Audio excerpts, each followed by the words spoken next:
अब हम first question discuss कर लेते हैं। ये हमारा पेपर हुआ था 2017 में, एस्टेट का है ये। तो इसमें क्वेश्चन क्या है कि एक माइनर पर्सन है जिसका नेम भी ए ही है, वो 10,000 रुपये का लोन लेता है बी से जब वो माइनर था। अब जब वो मेजोरिटी में आ गया तो उसने बी से फिर एक लोन और लिया है 10,000 रुपये का।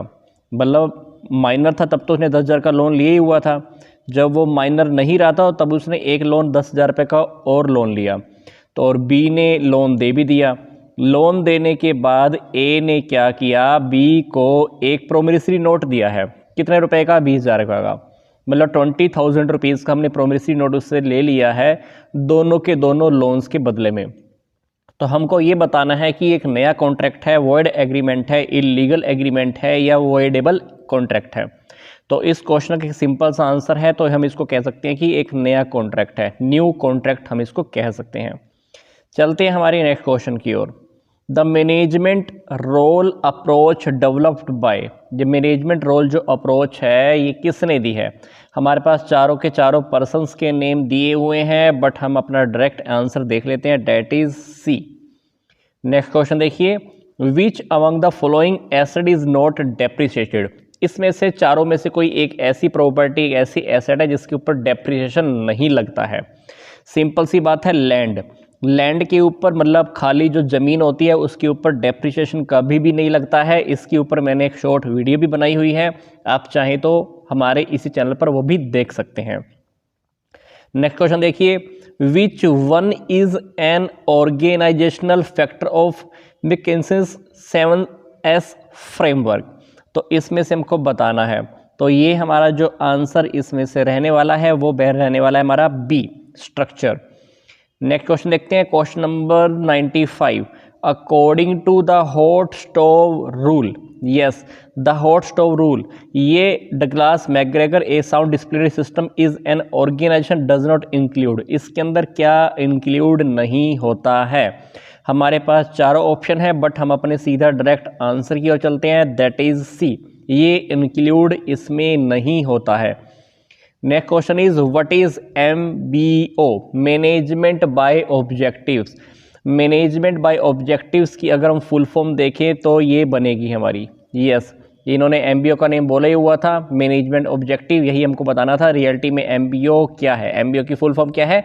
Management by objectives. Next question देखते हैं हमारा, question number 97। Which is not the part of Abell's business definition. तो इसके अंदर अगर देखें तो हमारा जो आंसर बनेगा हमारा बनेगा बी, यस रिटेलर ग्रुप।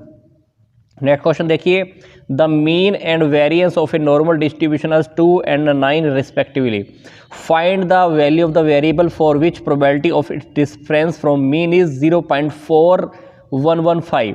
तो डेफिनेटली ये हमारे स्टैटिस्टिक्स का क्वेश्चन है, तो इसको आप एक बार सोल्व करके देख लेना, बट मैं आपको इसका आंसर बता रहा हूँ इन SSC के अकॉर्डिंग। ये हमारा जो आंसर है ये बनेगा ए, यस ये हमारा आंसर बनेगा ए, 6.05। नेक्स्ट क्वेश्चन देखिए, क्वेश्चन नंबर 99।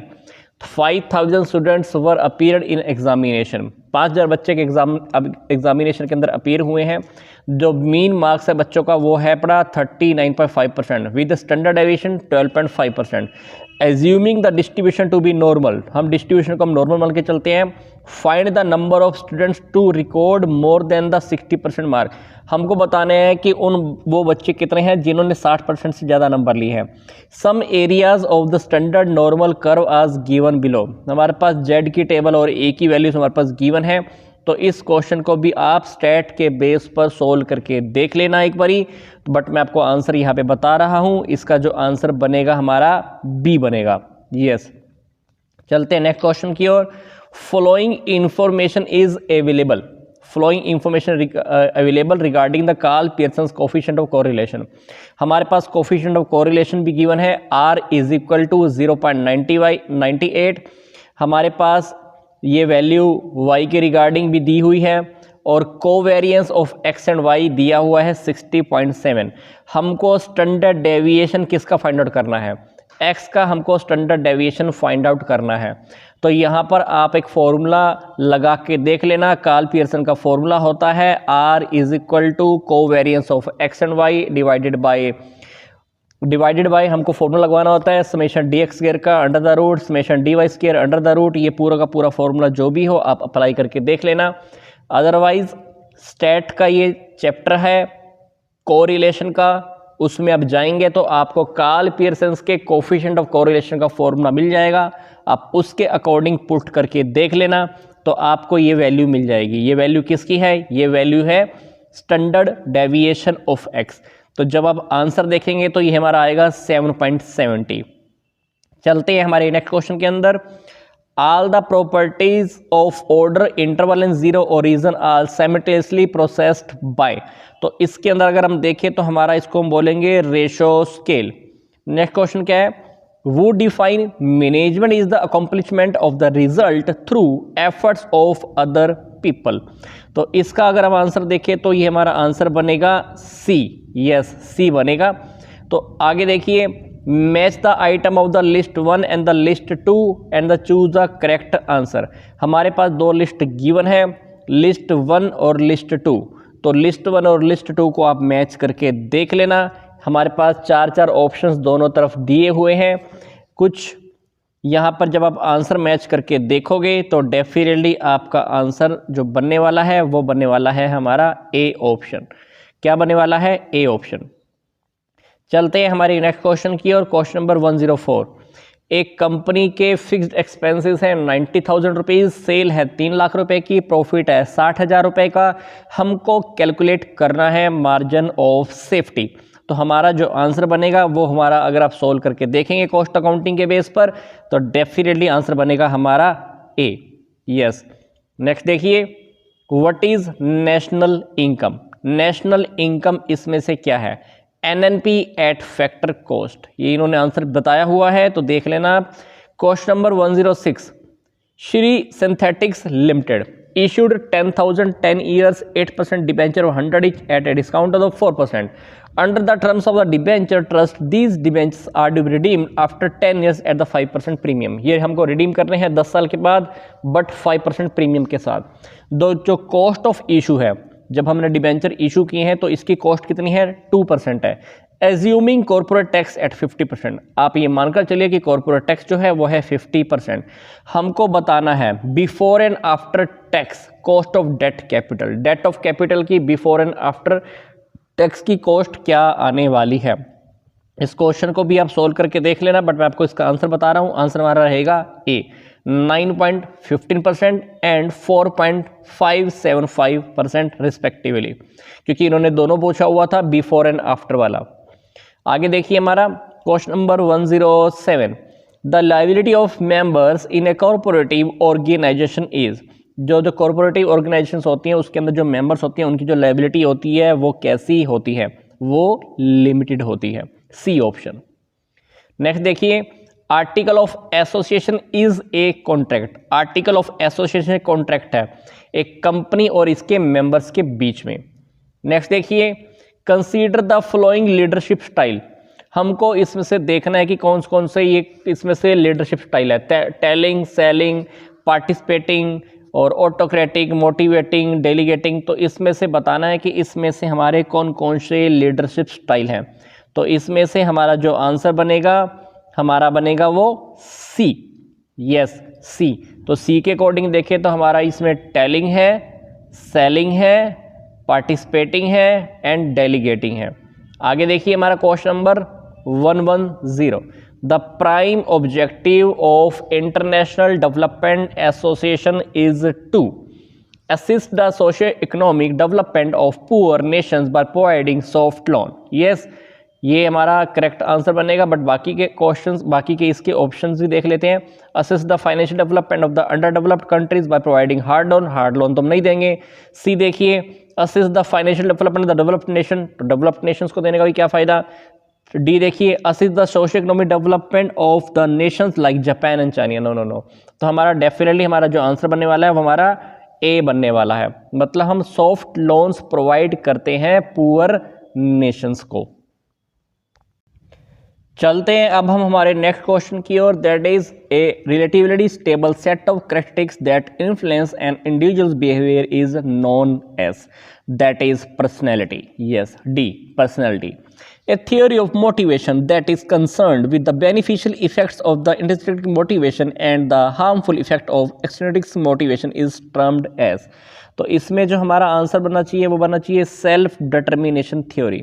पर्सनैलिटी की थ्योरी और ये मोटिवेशन की थ्योरी भी मैंने एक प्लेलिस्ट में डाली हुई है। इस प्लेलिस्ट का नाम है MCOB और कुछ टॉपिक्स और भी हैं जो फर्दर प्लेलिस्ट में आप देख सकते हैं। 11th 12th के अकाउंट्स की, बिजनेस की प्लेलिस्ट है, MCOB की प्लेलिस्ट है, कॉमर्स पावर कैप्सूल्स की प्लेलिस्ट है, आप उनमें भी देख सकते हैं। आगे देखिए हमारे क्वेश्चन नंबर 13। एक बॉक्स के अंदर 5 वाइट बॉल्स हैं और 4 ब्लैक बॉल्स हैं। हम इसमें से 3 बॉल्स निकालते हैं रैंडम बेसिस पर। Find the probability that they are.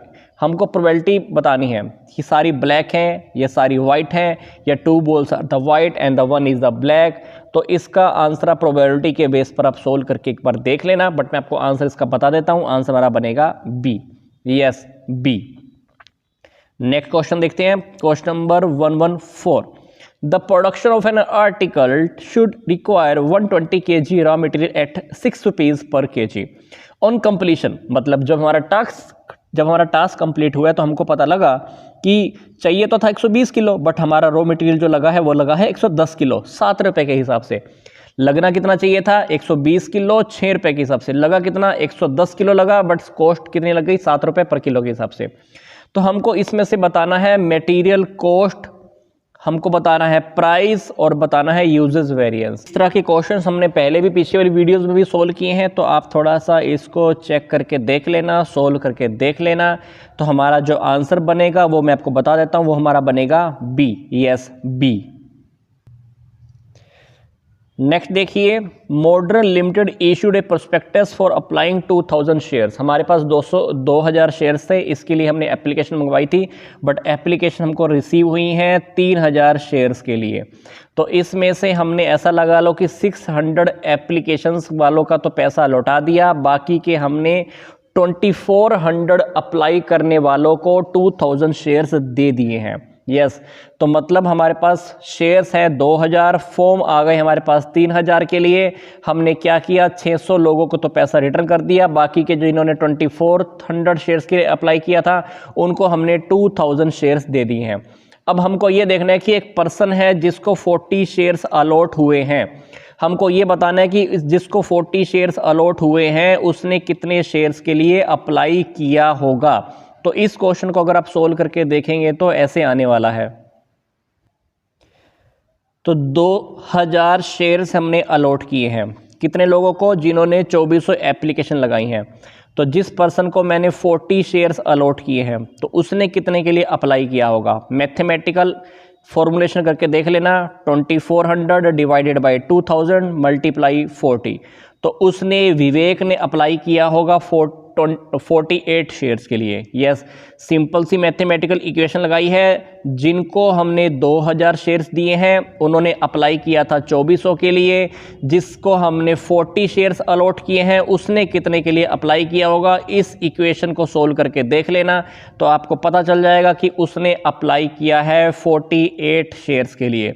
तो इस क्वेश्चन का आंसर, क्वेश्चन नंबर 115 का हमारा आंसर क्या बनेगा, C option. Yes C option हमारा बनने वाला है। यस सी ऑप्शन बनने वाला है हमारा 48 शेयर्स। क्वेश्चन नंबर 116 देखिए, which one is the merit of the joint stock company. इसमें से हमको बताना है कि जॉइंट स्टॉक कंपनी की कौन सी मेरिट है, कौन सा फायदा है। Transfer of shares, lack of secrecy, speculation in shares and limited scope of work.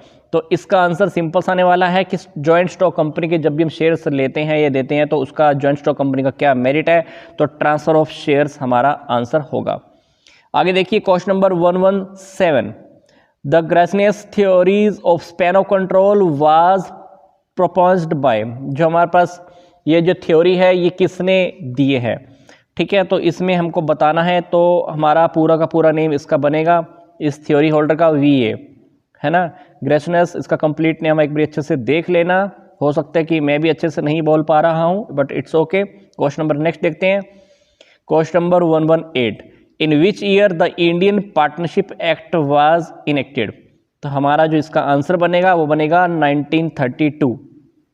Next question देखिए, in dissolution of the firm, what will be journal entry when the firm realizes only 75,000 rupees on an asset of 80,000? हमारी property तो थी 80,000 रुपये की, but जब हमने उसको cell किया तो हमको रिसीव हुए सिर्फ 75,000 रुपये। और हमने इस चैप्टर के अंदर देखा भी है, हमारे पास कोई लॉस की एंट्री तो हमको करनी नहीं होती, हमको डायरेक्ट एंट्री करनी होती है। तो डायरेक्ट एंट्री जब आप करोगे तो ये वाली एंट्री हो जाती है, cash account debit to realisation account, क्योंकि रियलाइजेशन अकाउंट की क्रेडिट साइड में हम चले जाते हैं। क्रेडिट साइड में जाकर हम क्या लिख देते हैं, बाय कैश अकाउंट। कितना लिखेंगे, 75,000 रुपीज़। तो हमारा जो करेक्ट आंसर बनेगा वो हमारा बनेगा ए। अदरवाइज आप चैप्टर के अंदर जाएंगे तब भी आप इसको डिटेल्स में स्टडी कर सकते हैं कि ये एंट्री आखिर क्यों हुई है। चलते हैं हमारे नेक्स्ट क्वेश्चन की ओर, दैट इज 120। 120 नंबर क्वेश्चन है, Giffen paradox occurs when income effect is. Yes, ये कब पैदा होता है, जब इनकम इफेक्ट कौन सा होता है, जब income effect is negative and is greater than the substitution effect. Question number 120 का आंसर बनेगा डी। आगे देखिए, goods purchased from the Ram 10,000 has been posted as 1,000 to his personal account, with what amount the error will be rectified in his account। तो हमने 10,000 की goods purchase की थी, 1,000 रुपये तो हमने उसके पर्सनल अकाउंट में लिख ही दिए हैं, बाकी कितने का अमाउंट लिखने वाले हैं, बाकी अमाउंट जो हमको उसके अकाउंट में लिखना है वो हमको लिखना है 9,000 का। नेक्स्ट क्वेश्चन देखिए, calculate the current ratio when working capital is 15,000, total liabilities is 32,500 and the long term liabilities is 25,000। तो इस क्वेश्चन के अंदर हमारे पास ध्यान से देखिए, वर्किंग कैपिटल गिवन है, टोटल लाइबिलिटीज गिवन है और लॉन्ग टर्म लाइबिलिटीज गिवन है। तो इन तीनों अमाउंट्स की हेल्प से हमको क्या फाइंड आउट करना है, करंट रेशियो फाइंड आउट करना है। तो हमारे पास टोटल लाइबिलिटीज गिवन है, इस टोटल लाइबिलिटीज में से आप लॉन्ग टर्म लाइबिलिटीज को माइनस कर दीजिए तो हमारे पास क्या आ जाएगा, करंट लाइबिलिटीज। तो टोटल लाइबिलिटीज कितनी है, 32,500, लॉन्ग टर्म लाइबिलिटीज 25,000, हमारे पास करंट लाइबिलिटीज का अमाउंट आ गया 7,500। अब वर्किंग कैपिटल क्योंकि क्वेश्चन में गिवन है, वर्किंग कैपिटल का फॉर्मूला लगा दो आप, current assets minus current liabilities. Working capital का अमाउंट 15,000 गिवन है, करंट एसेट्स हमको पता नहीं है, करंट लाइबिलिटीज हम फाइंड आउट कर चुके हैं। तो आप इस फॉर्मूले की हेल्प से करंट एसेट्स का अमाउंट फाइंड आउट कर दीजिए। यस, इस पूरे फॉर्मूले में से हमने ये क्या निकाला, करंट एसेट्स। तो करंट एसेट्स हमारी निकल जाएगी, करंट एसेट्स हमारी पास आ जाएगी 22,500। करंट रेशो का फॉर्मूला लगा दीजिए, current assets divided by current liabilities. तो ये अमाउंट आप पुट कर देना, तो हमारे पास क्या आ गया, 3:1। तो हमारा 122 इस क्वेश्चन का जो आंसर बनेगा वो डी बनेगा, 3:1। हम एक बार फिर से ध्यान से देख लेते हैं। सबसे पहले हमने क्या किया, इसकी हेल्प से हमने क्या किया, करंट लायबिलिटीज फाइंड आउट कर ली। अब करंट लायबिलिटीज की हेल्प से मैंने क्या किया, इस फॉर्मूले के अंदर वर्किंग कैपिटल की गिवन थी, करंट लायबिलिटीज भी पुट कर दी। करंट लायबिलिटीज हम यहाँ पे फाइंड आउट किए थे, तो हमारे पास आ गई करंट एसेट्स। अब करंट एसेट्स तो हमको चाहिए ही थी क्योंकि फॉर्मूला हमारा करंट रेशो का है। करंट रेशो के अंदर हमें करंट एसेट्स चाहिए, करंट लायबिलिटीज हम ये फाइंड आउट कर चुके थे। तो current assets divided by current liabilities, amount put कर देना, तो हमारे पास आंसर आ जाएगा 3:1। तो इस क्वेश्चन का आंसर डेफिनेटली हमारा क्या बनने वाला है, डी। Yes, D. नेक्स्ट देखिए, which one of the following is not among the assumption of the Modigliani and Miller model. तो इसमें से हमको बताना है, तो हमारा ये बनेगा dividend pay ratio to be 50%। ऐसा कुछ था ही नहीं इसके अंदर, तो डेफिनेटली यही आंसर है। हमको बताना है कि इसमें से कौन सा ऑप्शन सही नहीं है, एजम्पशन कौन सी नहीं है। अब हम नेक्स्ट क्वेश्चन देख लेते हैं। According to the Boston Consulting Group, a business which has a high growth rate but a weak market share is referred to as a. तो इसके अंदर जो हमारा बनेगा, ये हमारा बनेगा 124 का सी ऑप्शन। यस, ये आप देख लेना एक बारी, सी ऑप्शन बनेगा हमारा। Next question is 125 dash is an elaborate time consuming practice of the having managers justifying activities and cost as if they were being undertaken for the first time। तो इसका जो हमारा बनेगा that is zero base budgeting, क्योंकि ये budget हम first time बनाते हैं जिसका बेस हमारा जीरो होता है। नेक्स्ट क्वेश्चन देखिए, calculate the harmonic mean of the flowing data. हमारे पास 4 आइटम गिवन है, 10, 15, 20, 25। इन चारों आइटम्स के बेस पर हमको क्या फाइंड आउट करना है, हार्मोनिक मीन फाइंड आउट करना है। हमारे पास x की वैल्यू गिवन है 10, 15, 20, 25।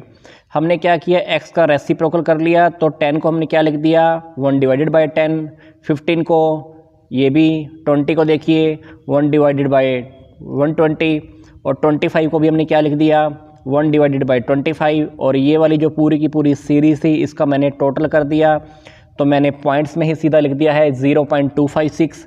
आगे देखिए क्या हुआ, हार्मोनिक मीन का हमने फार्मूला लगा दिया। हार्मोनिक मीन का जो फार्मूला क्या बनता है, n divided by summation of x का रेसिप्रोकल।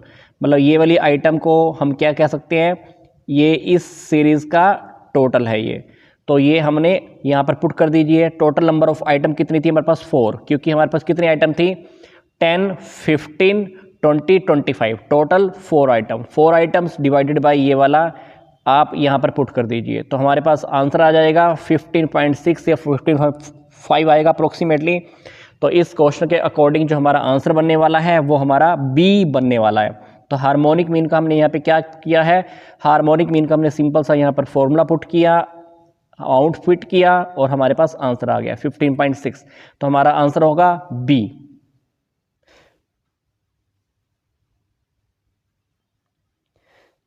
क्वेश्चन नंबर 127, NAFTA, ये एक 3 कंट्रीज़ के बीच का एग्रीमेंट है। हमको ये बताना है कि ये 3 कंट्रीज़ कौन सी हैं। तो ये 3 कंट्रीज़ हैं हमारी Canada, Mexico and the United States. Question number 128, negotiation of the labour contract by the union and the management is referred to as, ये हमारा बनेगा कलेक्टिव बार्गेनिंग का topic. Yes, collective bargaining. Question number 129, in the managerial grid developed by the Blake and the Mountain, a manager who has the high consideration for the production but the little concern for the people is known as, ये हमारा पीछे वाली video में भी आया था। तो इसका जो हमारा आंसर बनेगा वो बनेगा 9.1 management. When we judge someone on the basis of our perception of the group to which he or she belongs, we are using the shortcut called, तो इसको हम कह सकते हैं स्टीरियोटाइपिंग। ये टॉपिक हमारा परसेप्शन वाले चैप्टर में स्टडी करने को मिलता है, पर्सनैलिटीज़ में भी कहीं ना कहीं टॉपिक्स हमारे स्टडी करने को मिलते हैं।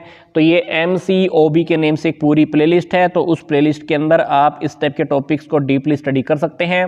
अदरवाइज कॉमर्स के छोटे छोटे टॉपिक्स भी मैंने एक प्लेलिस्ट में डाले हुए हैं, कॉमर्स पावर कैप्सूल्स के नेम से प्लेलिस्ट है, उसमें 1-1, 2-2 मिनट की वीडियोज़ हैं, शॉर्टकट वीडियोज़, वो देख कर भी आप अपनी नॉलेज को इंक्रीज़ कर सकते हैं।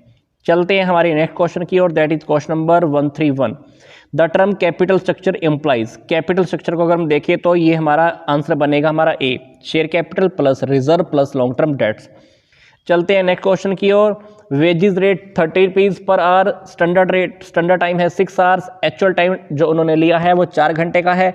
Ascertain the total amount of the bonus and the total amount of wages earned under the Rowan plan. इस टाइप का क्वेश्चन भी पीछे वाली वीडियोस में हमारा आंसर आ चुका है, तो इसका आंसर जो बनेगा हमारा 160। आगे देखिए हमारा क्या है, a perfectly competitive firm attains equilibrium when, तो इसका जो हमारा बनेगा वो बनेगा हमारा आंसर बी। यस, 133 का बी। नेक्स्ट क्वेश्चन देखिए, वो first impose income tax on India in which year, India के ऊपर सबसे पहले इनकम टैक्स किसने लगाया था और कौन से ईयर में लगाया था।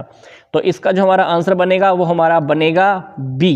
Yes, B, sir James Wilson 1860। आगे देखिए हमारा नेक्स्ट क्वेश्चन क्या है, which one is not a source of recruitment, इसमें से रिक्रूटमेंट का एक पार्ट नहीं है, सोर्स नहीं है, that is C. Yes, C, intelligence test. Next question देखिए, skimming in e banking refers to, ये हमारा बनेगा, इसमें से हमारा स्कीमिंग का इसमें से कोई भी पार्ट नहीं है, तो डेफिनेटली हमारा जो आंसर बनने वाला है वो हमारा बनने वाला है D, none of the above. आगे देखिए हमारा, a manufacturer buy the certain essential spares from the outside supplies at the 40 rupees per set, total annual requirement is 45,000 sets, the annual cost of the investment in inventory is the 10% and the cost like rent, stationery, insurance, taxes etcetera per unit per year works to be a ₹1, cost of placing an order is rate 5, calculated time gap between 2 orders. तो इस question को मैं solve करके नहीं दिखा रहा हूं, but आप इस क्वेश्चन को सोल्व करके देखना, this is very practical and important question. तो इसका जो आंसर है हमारा वो है 2.43 डेज। नेक्स्ट क्वेश्चन देखिए, which one is not A limitation of the informal communication, informal communication का इसमें से एक ऐसी लिमिटेशन है जो इन चारों में से लिमिटेशन वो नहीं है, तो हमारा वो बनेगा speed.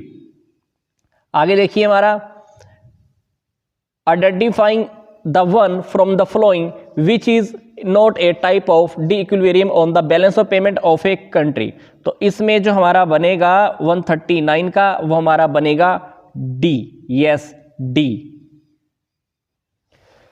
Question number 140, which of the following is not a force in the Porter's 5 forces model, buyer, suppliers, complementary product या इंडस्ट्री राइवलरी। तो इसमें जो हमारा आंसर बनेगा वो बनेगा हमारा सी। यस, आगे देखिए, in the case of price, quantity and change are the represented by the respective symbols given in the brackets, the price elasticity of demand is measured by. तो प्राइस इलास्टिसिटी ऑफ डिमांड हम किसको major करते हैं, कैसे major करते हैं, ये हमारा क्या फॉर्मूला बनेगा, ये हमारा बनेगा ये B. Yes, elasticity of demand is equal to change in quantity divided by quantity और divided by change in price divided by price. तो ये हमारा फॉर्मूला है रियलिटी में बी। यस, ये फॉर्मूला आपने देखा भी होगा हमारा इकोनॉमिक्स के अंदर, हम जब स्टडी करते हैं डिमांड का चैप्टर, इलास्टिसिटी डिमांड का चैप्टर, वहां पर हमको स्टडी करने को मिल जाता है। नेक्स्ट क्वेश्चन देखिए, question number 142, the government of India establish the same small industries development organisation in the year. ये जो बना था कौन से ईयर में एस्टैब्लिश किया गया था, 1954। नेक्स्ट क्वेश्चन देखिए, मार्केट सब divided on the basis of behaviour characteristics is called. तो जब हम बिहेवियर कैरेक्टरिस्टिक्स के बेस पर हम उसको मार्केट को सब डिवाइडेड करते हैं तो उसको हम क्या कहते हैं, सेगमेंटेशन।